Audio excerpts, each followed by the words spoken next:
Alors, une question que j'aime bien poser pour les auditeurs, pour quelqu'un qui n'a aucune idée de ce qu'est notre métier, est-ce que tu peux expliquer à quoi ressemblent tes journées? Je suis beaucoup devant mon ordinateur. Il y a une partie de ma journée qui consiste à donc répondre à des mails pour de la gestion administrative. Je pense que si on prend pas de journée type, mais qu'on essaye de décrire les tâches qu'on peut faire dans notre métier, il y a une partie qui consiste à lire de la bibliographie scientifique. Donc dans mon cas, soit biomédicale, soit mathématique. Il y a une partie qui consiste, depuis que j'encadre des personnes, à relire leur travail. Et ça, c'est nouveau, je trouve. Et il y a une partie, quand tu peux le faire, qui consiste à réfléchir sur le problème que tu te poses pour la journée ou pour la semaine.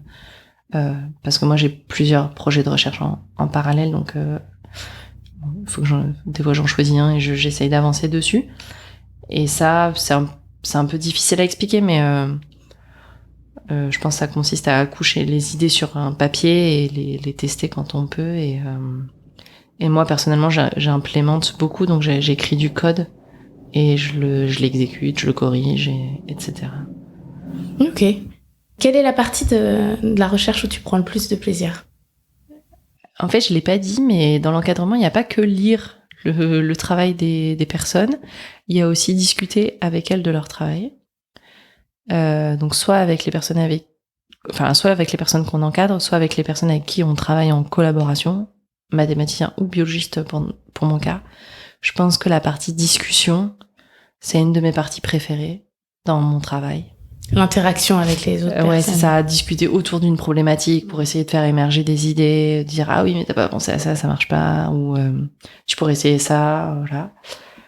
Ça, je pense que j'aime vraiment beaucoup. Et j'aime assez bien implémenter, en fait. Je trouve qu'il y a une espèce de... Il y a une production. Et du coup, il y a... pas physiquement parce que c'est dans l'ordinateur, mais il y a un fichier qui décrit la chose que t'as faite. Je pense que c'est les deux choses que je dirais que je préfère.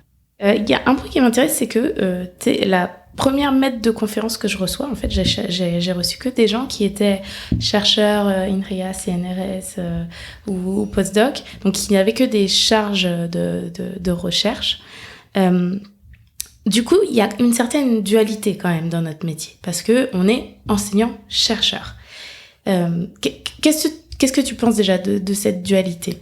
Moi, ça me va. Moi, j'aime ça. Le contact avec les étudiants et les étudiantes, je trouve que c'est hyper enrichissant pour plein de raisons.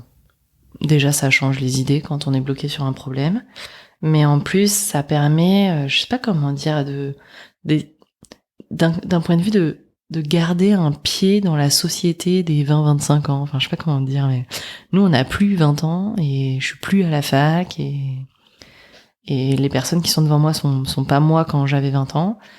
Et j'aime bien ce truc de se dire que on continue de côtoyer ces personnes-là, d'avoir un mini aperçu de leur point de vue sur la vie. Enfin, je sais pas comment dire. C'est un truc que j'aime bien. Oui, je vois parfaitement ce que tu dis. Ça permet de rester en prise, en fait, pas déconnecté. C'est ça, exactement. Ouais.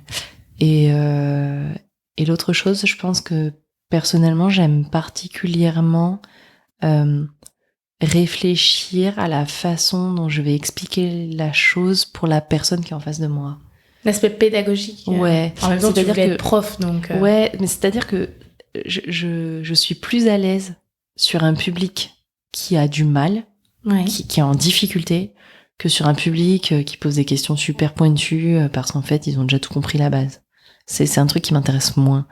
Bon, après, ça, c'est un truc de personnalité, j'imagine.